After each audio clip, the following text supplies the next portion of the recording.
Baik, terima kasih rekan-rekan wartawan sudah meliput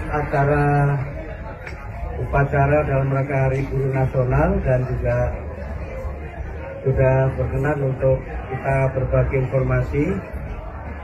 Silakan kalau ada yang mau ditanyakan terkait dengan acara hari ini. Salah satu yang pertama disebutkan bahwa Kemendikbud akan meningkatkan kompetensi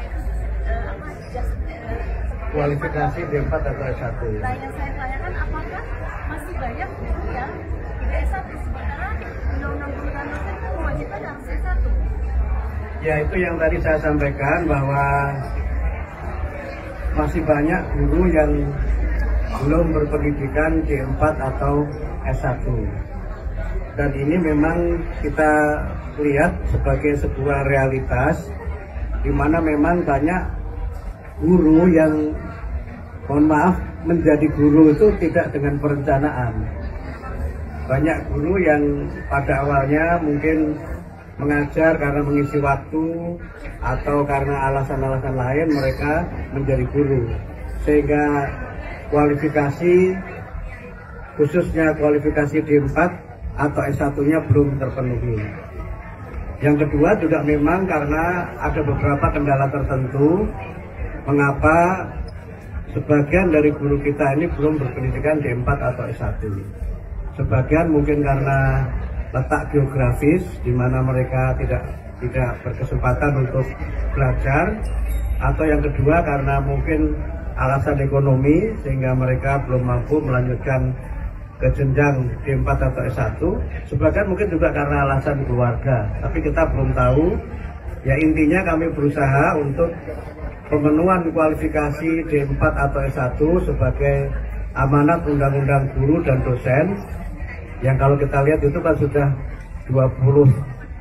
hampir 20 tahun yang lalu kan, undang-undangnya tahun 2005, sekarang 2024 sudah 19 tahun yang lalu, tapi pemenuhannya memang belum terjadi. Mudah-mudahan pada mulai tahun ini kami berusaha untuk secara bertahap memberikan kesempatan kepada para guru untuk nanti dapat melanjutkan D4 atau S1.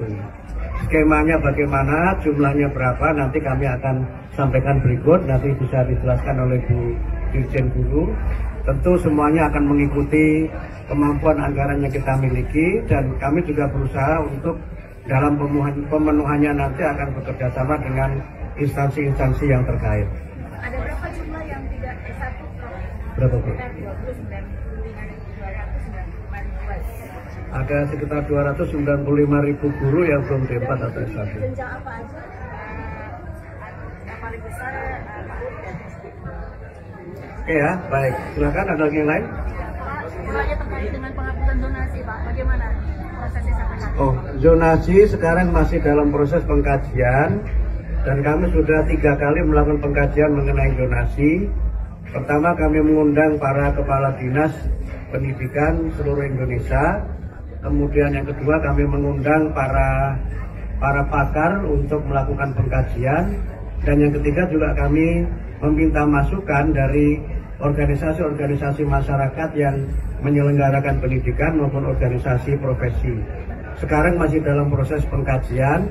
Mudah-mudahan pada bulan Februari sudah bisa kita umumkan, sehingga pada tahun ajaran baru 2025-2026 sistem zonasi yang kita lakukan berdasarkan masukan dan evaluasi itu nanti akan dapat kami terapkan. Pak,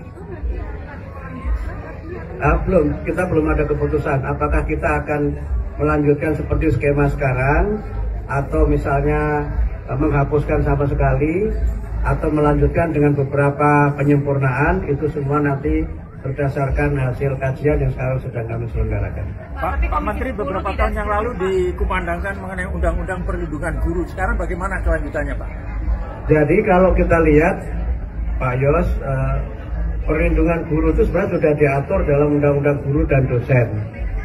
Walaupun memang dalam pelaksanaannya belum berjalan sebagaimana mestinya. Nah, untuk pembuatan undang-undang ini tentu kami akan bekerja sama dengan DPR, karena kewenangan menyusun undang-undang itu ada pada DPR.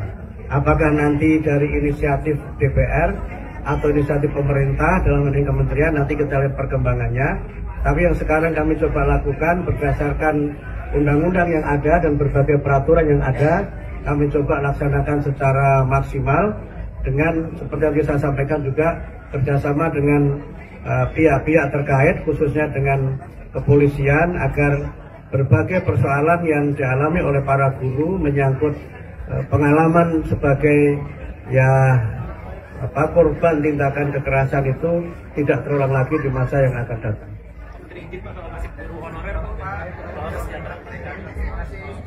Guru honorer itu kan kita sebutnya sebagai guru non ASN ya, yang kalau dalam skema kita tahun ini, yang insya Allah nanti akan ada 600 sekian ribu guru yang akan mendapatkan peningkatan kesejahteraan melalui sertifikasi. Kami ingin jelaskan lagi ya, karena yang muncul di berita adalah kami akan menaikkan gaji. Mohon maaf, kementerian tidak punya kewenangan menaikkan gaji guru, kewenangannya ada pada kementerian lain.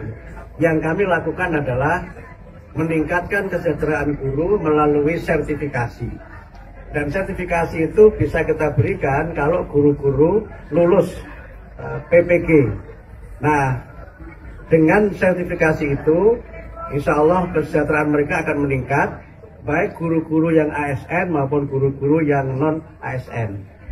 Jadi clear ya, begitu ya. Jadi meningkatkannya melalui sertifikasi, bukan menaikkan gaji, karena gaji itu bukan wewenang dari kementerian. Tapi kan kuotanya terbatas, Bro. Ya bertahap. Tentu saja semua kan kita lakukan bertahap, karena kan tentu saja Kabinet Merah Putih ini kan nggak hanya Kementerian Pendidikan Dasar dan Menengah ya, semua tentu ingin untuk bisa meningkatkan kesejahteraan, sehingga karena itu kami lakukan secara bertahap. Mudah-mudahan dalam masa kepemimpinan Pak Presiden Prabowo ini semua guru itu sudah bisa bersertifikasi, mudah-mudahan. Satu lagi yang soal kontrak kerja itu P3K. Bu Dirjen sempat mengajukan ke Kementerian Pan-RB untuk memperpanjang, jadi tidak hanya sebatas 5 tahun. Itu bagaimana prosesnya? Bahwa silakan begitu. Ya, sampai saat ini tetap bergerak ya, apakah akan sampai batas usia pensiun atau tidak. Tapi yang pasti perpanjangan kontrak itu terus dilakukan jika guru yang bersangkutan memenuhi kompetensi. Kalau dia sudah ASN kan dia harus dinilai kompetensinya. Kalau minimal baik dia bisa diperpanjang terus sampai batas usia pensiun. Tapi ada syaratnya, ya itu penilaian kinerjanya harus baik.